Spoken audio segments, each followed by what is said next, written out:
está começando Multicidades, um espaço para debater questões e entender o funcionamento dos municípios.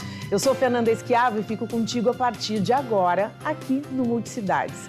Hoje vamos falar sobre o legado da imigração alemã no estado. Para falar comigo sobre esse assunto, está aqui no estúdio a Ingrid Marxen, a diretora voluntária do Museu Histórico Visconde de São Leopoldo. Boa tarde, diretora. Eu já começo muito feliz com a sua participação. Conversávamos aqui antes do início do programa. Ela tem uma história, gente, de vida incrível e tem muito para contar para a gente. Por que a cidade de São Leopoldo, que é o berço da cultura alemã, é o berço da cultura alemã aqui no estado? Foi onde se concentrou primeiramente os imigrantes aqui no Rio Grande do Sul? Em primeiro lugar, boa tarde, Fernanda. Obrigada pelo prestígio de Prazer te ter aqui. Trazer o museu também para cá, principalmente nesse ano do bicentenário. Sim, os primeiros imigrantes chegaram em São Leopoldo. Eles chegaram no Rio de Janeiro, daí trocaram de barco, chegaram em Porto Alegre dia 18 de julho, só que passaram por Porto Alegre e depois chegaram em São Leopoldo no dia 25. Ainda se levava todo esse tempo para ir de Porto Alegre a São Leopoldo. É bastante tempo. Não que hoje está muito fácil o deslocamento pela 116, mas era bem mais complicado. Principalmente subindo o rio, né? E me fala do museu. O que a gente pode encontrar lá justamente nesse momento onde muitas comemorações estão sendo feitas em relação à imigração alemã? O que as pessoas que vão até São Leopoldo podem encontrar por lá?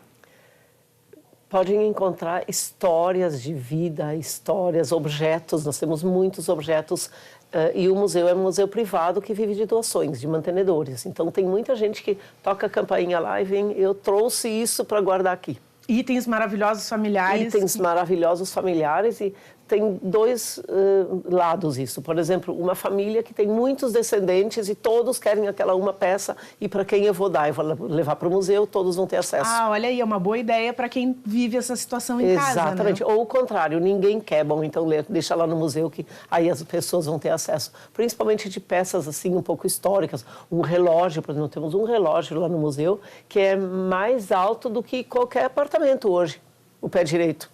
Então, não adianta levar ele para algum lugar, ele não vai caber. Sim. É muito melhor ele estar ali aberto à visitação do que... Ele está lá e está de acesso a todos, e diversos objetos, assim. Mas é interessante ver o que as pessoas trazem, como elas se desfazem, ou me ligam. Esses dias, uma senhora me ligou e disse, pode passar aqui, mas, por favor, vem de carro que eu vou encher teu porta-mala de coisas. Nossa, que bacana. Então, a gente pode encontrar a história das famílias alemãs dentro do museu, né? Sim, desde que a gente começou a se organizar, porque o museu agora, dia 20 de setembro, vai fazer 65 anos. Começou, o professor Telmo Lauro Müller, que foi o fundador, começou juntando coisas que as pessoas estavam descartando. Inclusive, assim... Caramba, descarte de história. Descarte de coisas que as pessoas não queriam mais, documentos, muitas vezes, cartas, e tudo isso ele começou a juntar até que ele começou a organizar isso um pouco melhor, com mais dois amigos, que são, então, os três fundadores do museu, e com isso a gente tem todo um histórico que teria ido literalmente para o lixo. Caramba! A senhora morou na Alemanha e eu gostaria de saber como é que foi essa experiência, porque morar fora do Brasil é uma grande experiência, né? E ainda mais na Alemanha, que a gente tem conhecimento de hoje ser uma grande referência em muitas áreas da educação. Eu ouso aqui a comentar uma questão pessoal. O meu namorado, ele estudou na Alemanha, fez pós-doutorado em Berlim e sempre comenta que a área de engenharia, vários segmentos, é muito forte por lá, e existem muitos brasileiros vivendo lá e investindo nessas pós-graduações na Alemanha. Como é que foi, a senhora, conta essa história, como é que foi sair do Brasil e morar na Alemanha, como é que é isso e o que a senhora fez lá? Na verdade, como meu pai era alemão, meu pai veio da cidade de Bremen e, em função da Segunda Guerra, ele acabou sendo preso como alemão no Brasil e acabou conhecendo a minha mãe, então casaram. E depois disso, então, ele voltou para a Alemanha, me levou junto a primeira vez quando eu tinha 5 anos, para conhecer os meus avós em Bremen. E depois eu fiquei com ele mais ou menos meio ano lá, ele voltou e eu voltei para lá, então, para morar na casa de compadres do meu pai, em Hamburgo, dos 15 aos 17, quando eu me formei lá. Então, nessa técnica de secretariado trilingüe. na época. Era alemão, inglês e espanhol, lá, fora o meu português, né? E a senhora chegou a trabalhar como guia turístico com brasileiros na Alemanha? Sim, isso eu fiz agora depois que meu marido faleceu. Eu fui fazer uma viagem e durante a viagem o dono da Socaltour, seu Armindo Robinson, me perguntou no voo: escuta, tu não quer trabalhar para mim? Porque eu conheço, eu sei, sabe, vai levar um grupo, digamos, para a Copa do Mundo na Alemanha. Nada melhor do que alguém que conhece muito. Porque né? não tem um registro anterior que eu possa seguir. Eu hoje faço um relatório minucioso para qualquer pessoa que fizer o mesmo roteiro que eu. É só copiar que vai dar certo. Agora, não tem nenhum exemplo de Copa do Mundo. Foram 57 dias trabalhados diretamente. Caramba, bastante coisa aí. Com certeza. E eu soube de uma história de um colar familiar que a senhora tem. Conta para nós. Um colar de família. Um colar de família? Isso. Sim, eu tenho colar de família desde da minha avó, né? Já herdado da minha avó, na verdade herdado da minha bisavó, que passou para minha avó, passou para minha mãe e depois passou para mim.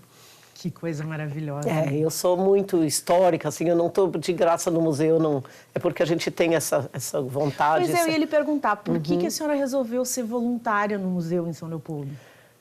Foi uma coincidência. Eu fui assistir uma palestra que era pelo museu. Eu já tinha visto o museu, já conhecia, sabia onde era, mas não nada de grande interesse. E naquela palestra, o diretor da época, o Fernando Egger, o José Carlos Eggers, me perguntou: tu sabe ler alemão? Sim, sei. Sabe ler o gótico? Sim, o gótico impresso eu sei ler também, não tem problema nenhum. Ah, tu podia vir lá nos ajudar a organizar os livros em alemão, porque quem ajuda a organizar uma biblioteca em português é que sabe ler. Sim, agora, claro. Em alemão não adianta só saber ler, tem que saber o que está escrito. E aí eu comecei a ir numa reunião de diretoria, numa segunda-feira de noite, e me apresentou, e daí logo me deram um cargo e já fiquei. Como voluntária no museu, não tem um horário fixo, a gente sempre trabalha quando pode. E como guia eu podia um tempo e depois eu estava viajando. Sim. Não, hoje eu não tenho tido esse trabalho em função da pandemia, etc., mas ainda tenho viagens pela frente. Espero que ainda consiga levar bastante gente para conhecer lá. Ai, coisa boa. Eu quero ir junto. Ótimo. Vou anotar o teu nome e vou botar na lista lá da Socaltour, porque acho que o próximo seria provavelmente os mercados de Natal. Para pegar um pouquinho de inverno, um pouquinho de neve. Né? Isso a é Europa muito bom. no inverno é espetacular. Porque a gente não passa frio como aqui, né? É diferente. Totalmente diferente. E como é que foi a questão do museu? São Leopoldo, agora, nas enchentes que nós tivemos no Rio Grande do Sul, foi profundamente atingida. Sim. Nós vimos que foi uma das cidades aqui da região dos vales que foi talvez a mais atingida, com a cidade toda embaixo da água. Como é que ficou a questão do museu? Houve uma preocupação maior de vocês sobre não perder tudo aquilo lá? Sim, com certeza. A parte boa é de que a biblioteca e os documentos sempre estiveram todos no segundo andar. Então não pegou água ali. Ai, que maravilha, que cuidado, Isso é fundamental. O que tem no térreo de papel é a loja que vende livros. Isso nós não podemos salvar. A gente salvou. Hoje nós temos livros à venda que pegaram água sim, mas ainda são legíveis. Então não é porque a beirada está marrom, não é porque a água era barro, não era água limpa, né? Claro. Não era água da chuva, era água de baixo. Esses livros podem ser levados, comprados, obviamente, com desconto, porque não tem mais uma aparência. E nós fizemos lá fora o que eu achei muito interessante. A gente amarrou um fio lá fora de uma coluna para outra e penduramos ali os livros. E eu chamei isso de varal literário. Porque era literalmente o varal onde estavam pendurados os livros no sol e no vento para ficar mexendo um pouquinho. O que não deu para salvar, a gente teve que descartar literalmente 3 caçambas de descarte, armários de MDF, que não podemos... Hoje, o que sobrou, a gente embalou, envelopou, para poder manter ainda mais um pouco, porque o prejuízo do museu foi de mais ou menos R$500 mil. Caramba! E entre então teve muita destruição de imóveis. Vocês principalmente dos móveis, dos livros de venda, que é dinheiro que está indo fora, né? Livros sobre São Leopoldo, livros sobre o museu, e o piano. O piano foi digamos, o maior valor, né? Um piano que pertenceu ao Visconde de São Leopoldo, piano de 1900, que está lá ainda, os restos dele estão lá, porque como museu a gente vai manter ele assim como um memorial. Não tem como passar por uma restauração? Ele pode até ser restaurado, vai custar uma fortuna, mais ou menos uns 150 mil, e não vai tocar, porque cordas que ficaram 2 semanas dentro da água não vão tocar mais. E a parte de cima, porque ele não estragou todo, ele estragou a parte de baixo. A água entrou mais ou menos a 1,30 m dentro do museu. Só que ele, como de madeira, ele levantou, né, boiou, caiu, porque ninguém nada de pé, a gente nada deitado, né? E foi circulando depois naquela correnteza que aconteceu porque quebrou uma parte do vidro pela velocidade das lanchas e do jet ski na calçada. Aí lá dentro começou a circular e ele acabou caindo no final do último cantinho lá no museu, onde tem o material da gráfica Rotermund. E esses tipos, essas letras, estavam na porta da frente. Então, literalmente, deu a volta inteira. Sim, a movimentação das pessoas fazendo salvamentos. E aí, a parte de cima do piano, a tampa, onde mostra o nome, etc., ela está impecável. Então, a gente colocou aquela em cima dele para as pessoas saberem que piano é esse. Porque aquela madeira está impecável. Que loucura, né? Chega a não tem cortar explicação. O coração, assim, a gente saber que aconteceu isso. E essas perdas culturais muito grandes, né? Nós tivemos muitas pessoas que perderam absolutamente tudo, as casas, enfim. Sim. Mas do ponto de vista histórico, a gente sente, né, a perda da cultura. Nós temos uma das funcionárias do museu que perdeu a casa inteira, até debaixo do teto. Tudo. Caramba. Mas a gente tem muito para conversar. O Multicidades agora vai fazer um intervalo bem rapidinho. Não saia daí.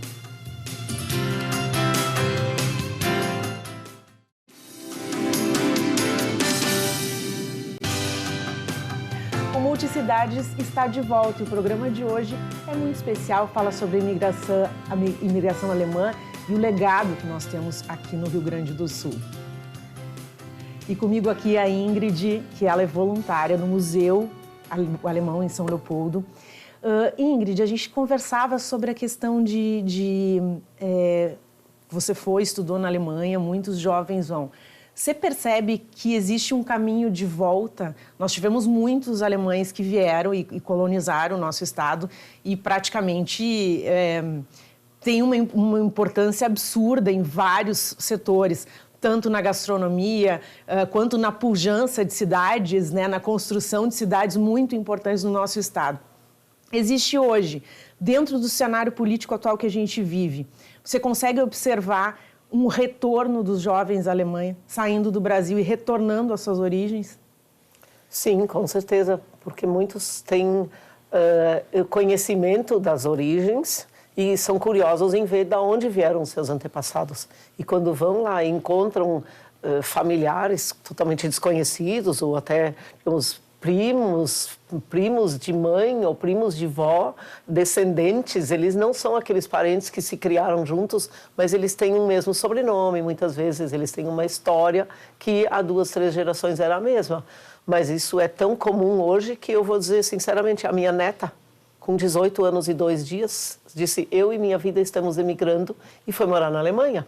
Sensacional. Fazem 2 anos que ela foi para lá e ela estava de visita agora em São Paulo. Eu encontrei ela semana passada. E ela está cursando a universidade? E ela estava trabalhando para ficar bem perfeita no alemão, porque na Alemanha, se tu estudas em alemão, a faculdade é gratuita. Se não for em alemão, em inglês é paga, então ela não vai precisar pagar, porque está com o alemão agora perfeito. E agora também decidiu o que ela vai estudar. Então ela vai agora estudar na Alemanha e vai fazer a sua faculdade lá. Que bacana, e nós comentávamos sobre educação. Eu estudei escola alemã em Ijuí, no CAP, Rede Sinodal de São Leopoldo, que é uma referência, né, em São Leopoldo em educação. A gente tem no nosso estado, né? Sim. É uma referência. E tive um pouquinho, que estava comentando aqui, que eu arranhei um pouquinho no alemão aí, mas eu tenho que retomar essa história aí na minha vida.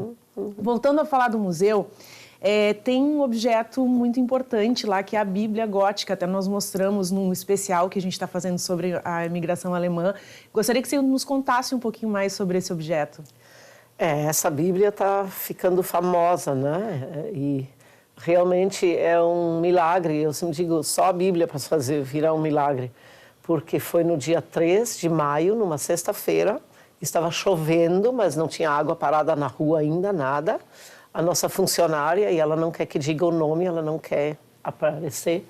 Ela estava, na hora de ir embora, ela parou na porta, pensou, e eu digo foi o Espírito Santo, que baixou na cabeça dela e a Bíblia disse, e eu? Porque a Bíblia está num balcão bastante baixo, no térreo, é uma Bíblia de 1765, número bem fácil, 765. Caramba! Em alemão gótico, do tamanho, eu não vou dizer em centímetros, mas imaginando que os imigrantes trouxeram ela na sua bagagem, no lugar dessa Bíblia caberia um par de botas enrolado num casacão. É uma coisa enorme, né? E ela pegou essa Bíblia e levou lá para cima, por intuição. Na outra semana, segundas o museu está fechado, domingo e segunda, né? Quando voltou, teria perdido tudo. Tanto teria perdido que, quando eu comecei, agora após enchente, voltamos para começar a lavar e limpar tudo aquilo que tem que ser limpo, eu achei um negócio quadrado desse tamanho assim, totalmente embarrado, não sabia nem o que era, botei de molho num balde lá com água e sabão, fica 10 minutinhos, pega uma escova, um pano e começa a lavar. É a placa ilustrativa do lado da Bíblia. Esta Bíblia é de 1765, etc, etc. Quer dizer, imagina a Bíblia com esse barro que a placa de plástico era irreconhecível. Não teria salvação. E a Bíblia é toda restaurada. Ela está em perfeito estado. Hoje, a senhora acredita que ela vale quanto, esse objeto, em termos de... Não existe um número para dizer isso, porque ela é única. Não tem um comparativo. Ela foi trazida por uma família Müller, tem um histórico, né? E é o tipo do objeto que alguém vai dizer e vai ficar guardado com quem? Vamos deixar no museu de acesso para todos, não só os familiares. Que maravilha, hein? Existe um projeto do governo do estado de restauração do Museu do Imigrante. A senhora acredita que... sabe de alguma previsão para quando isso vai acontecer? Acredita que vai acontecer isso aí? Como é que estão os trâmites? Tem se comentado bastante isso, claro que em função principalmente do bicentenário, mas se a gente imagina que é uma casa de 1788, que já estava abandonada, e não era o único prédio, porque ali não colocavam nem todos os escravizados para fazer as cordas, que era na fazenda do Linho Cânhamo, obviamente que não, e também depois os 39 imigrantes também não caberiam todos naquela casa, então é um prédio que sobrou de tudo aquilo que tinha naquela região naquela época. Muito importante, né, para a cidade. E era no meio da fazenda do Linho Cânhamo. Hoje ela fica do lado, mas assim, calçada de talvez 1 metro de largura, e olha lá, de um asfalto com quebra-mola de alto trânsito 24 horas, de ônibus, de caminhão, é a passagem de São Leopoldo, Feitoria, Lomba Grande, é tudo por ali. Quer dizer, tremer é todos. Não tem uma única casa ali com telha de barro. Todas têm telha de brasilite, porque nenhuma casa, nem nova, moderna, ia aguentar a tremedeira das telhas. Olha, acho que nós temos imagens, acho que a nossa produção tem imagens de lá, é muito bacana de se ver. É a história, né, do legado da imigração. Olha aí, ó, esse é o museu, dona Inês? Esse é o museu, sim, exatamente. Esse é o museu, já de volta com as coisas no lugar, quase tudo. Tem uma salinha ainda, que essa é a minha salinha de lavar todos os objetos, que é logo aqui na frente à esquerda. Foi um grande trabalho de todos vocês, né, dos voluntários. Ainda vai demorar bastante. Eu creio que até o final do ano não vou ter terminado de limpar, porque eu estou limpando agora as letras, né, todos aqueles... e são muitos detalhes. Imagina um M, quantos ângulos tem ali, quer dizer, é detalhado. Um trabalho minucioso. Minucioso, lava, enxágua, olha, não, aqui no cantinho não saiu, tem que lavar de novo, porque se é para guardar tem que ser perfeito. E como é que as pessoas que querem colaborar com o museu podem fazer? Olha aí, gente, que loucura. Tá aí a água. E isso foi uma falta de quando a água já baixou, que já dava para entrar, porque a água subiu um pouquinho mais do que aquele balcão ali à esquerda. Pena que foi perdido coisas de muito valor, né? Mas pelo menos a documentação vocês conseguiram manter. Sim, e na verdade o maior valor que a gente perdeu foi o piano. Foi o piano. De resto, material assim de metal e de madeira de lei, isso não estraga. Olha ali a quantidade de chuva. Olha aí, ó, Museu Histórico Visconde de São Leopoldo. Para quem quer, como eu estava lhe perguntando, quem quer colaborar com o museu, como é que pode fazer? Falo financeiramente, algum empresário, alguma pessoa que queira colaborar, todos. Como é que faz? Nós temos muitos mantenedores, nós somos um museu privado que vive disso, vive de doações. Tanto é que a maioria dos voluntários, eu digo brincando, paga para trabalhar. Eu sou uma voluntária e eu pago uma mensalidade porque eu quero, quanto eu quero. E como exemplo, a minha filha também paga, porque ela acha legal que eu estou trabalhando lá. Sim, então, colaborando. As pessoas querem ajudar. É fazer contato com o museu, passar o seu contato, né? E dizer, eu quero pagar R$10 por mês, ou 100 por ano, ou 1.000 por mês, ou sei lá, cada um como quiser. De acordo com o bolso e a vontade de cada um. De acordo com a vontade e um pouquinho de responsabilidade, não dizer, eu quero, paga uma vez, depois nunca mais. Quer dizer, a gente também precisa contar com isso, né? Eu sou uma grande incentivadora assim, da arte, da cultura, e acredito que as famílias, principalmente que estão nos assistindo aí, que são de origem alemã, para poder manter essa história tão bonita, né, e que é tão importante no nosso estado. Eu falo muito a importância, eu gosto muito de gastronomia, eu digo a importância dos alemães no que a gente tem hoje, né, na construção do estado que a gente tem hoje. Então, se você puder colaborar, colabore com o museu. Os horários para as pessoas que querem visitar, como é que funciona? O museu está fechado domingo e segunda-feira. Então, ele de terça a sábado abre das 8h30 ao meio-dia e da 1h30 às 5h30. E entrada? Entrada franca, sempre o portão aberto, com lugar para estacionar o carro, pode deixar o dia inteiro lá, não tem custo nenhum.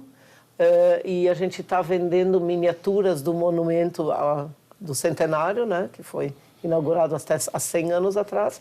E a gente tem ali uma caixa, diz, doe R$15 e leve um, não é venda de monumento, é uma troca. Tu doa 15 e leva um, ou doa mais, tanto faz. A gente tem umas caixinhas bonitinhas, todas pintadas com aquela pintura colonial, que tem uma das voluntárias que faz esse serviço também.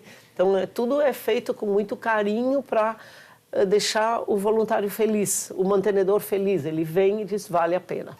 Teve uma movimentação bem bacana no museu agora, nesse fluxo de reabertura, né? Sim, nós conseguimos botar ele em dia até o dia 24 de julho e reabrimos no dia 25, então, porque bicentenário, e na verdade foi o único evento do bicentenário em São Leopoldo. Nós não chamamos de festa, porque não era época de festa. Nós chamamos de uma celebração, de uma comemoração do bicentenário. 200 anos de solidariedade, nós denominamos esse evento. E nós tivemos quase 3.000 pessoas que entraram no museu naquele dia, fora os que vieram para ficar lá fora, para curtir bolinho de batata ralada e cerveja. Que delícia. E as banquinhas que estavam vendendo os doces, os salgados, os artesanatos, etc. Isso já é quase que uma concorrência. Quando é que vocês vão fazer a próxima festa? Falando nisso, quando é que vocês vão fazer a próxima festa? Qual a programação? Afinal de contas, agora a gente está em agosto, final de agosto, praticamente chegando no final do ano, né? Qual é a agenda do museu? A próxima agenda do museu é 20 de setembro, que o nosso museu está de aniversário, exatamente no feriado. E faz 65 anos, então com isso a gente está pensando em fazer mais uma vez um evento maior. Mas como nós temos poucos braços, tem muita gente que tem que dizer sim, vamos fazer, eu estou junto. Ai, que maravilha. Então, todos convidados dia 20 de setembro. Todos convidados dia 20 de setembro de novo. Esse ano nós tivemos a tocha, trazida pelos cavalarianos, que veio via Lomba Grande, eles vieram acender a tocha no museu, que ficou, então, depois toda semana. E eu presumo que nós vamos ter mais uma vez, porque 20 de setembro é o nosso maior feriado gaúcho, E entrada gratuita também desse evento? Sempre gratuita. Entrada gratuita, sempre.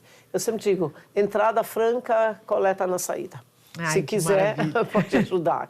Porque as pessoas entendem que como é que nós vamos sobreviver. É verdade. Né? A gente tem empresas mantenedoras que são bem regulares, né? A Stille é a nossa top de linha, sem dúvida nenhuma. Eles valorizam isso e tem um valor regular, dá para confiar e dá para ter funcionário que recebe. Porque nós somos, além de 39 imigrantes, somos hoje 39 voluntários. A palavra da imigração, seja ela alemã, hoje a gente está está com essa pauta ou qualquer outra, ela pode ser definida como reconstrução. E a gente não está vivendo nenhum momento diferente hoje no nosso estado, que é reconstrução. Na sua opinião, qual é o grande legado alemão que nós temos hoje no Rio Grande do Sul? Eu diria assim, a nível histórico, tanto de 200 anos, de 100, de hoje, de tudo, é a solidariedade. Porque a gente vê que, mesmo quando eles vieram naquela época, nós temos um quadro muito bonito do Ernst Zeuner, que inclusive a água chegou até a metade da moldura, não pegou o quadro. Então a água pintada no quadro não se misturou com a água da enchente. E aí a gente vê que eles traziam também algumas ferramentas. Muito bem, então se tu tem um machado e eu tenho um serrote, a gente pode se ajudar. Isso é solidariedade. Quando eles vêm e começam a plantar, eles não plantam tudo o que eles precisam. Um planta um e o outro planta o outro. E vamos trocar um pouquinho de feijão para ti, um pouquinho de milho para mim. Isso é solidariedade. Para mim, a palavra-chave é solidariedade. Vamos eu chego a me emocionar porque uma palavra que hoje, depois de tudo, ela tem todo sentido. Visitem o Museu de São Leopoldo. É lindo, maravilhoso, vale muito a pena. É uma explosão de cultura e de história que a gente tem aqui bem pertinho aqui da nossa capital. Obrigada pela tua participação, parabéns pelo trabalho e obrigada por fazer esse trabalho tão maravilhoso e manter isso tudo para as próximas gerações que vêm aí em frente. E é um prazer, a gente gosta de fazer, porque voluntário só trabalha porque gosta. É isso aí. E tem em boa companhia, então a gente também quer divulgar isso e por isso agradeço a vocês pelo privilégio de poder divulgar o museu aqui. Obrigada. O Multicidades de hoje, infelizmente, vai ficando por aqui. Você pode ver esta e outras entrevistas no YouTube da Ubra TV. Eu fico por aqui, mas te espero amanhã. Tchau, tchau.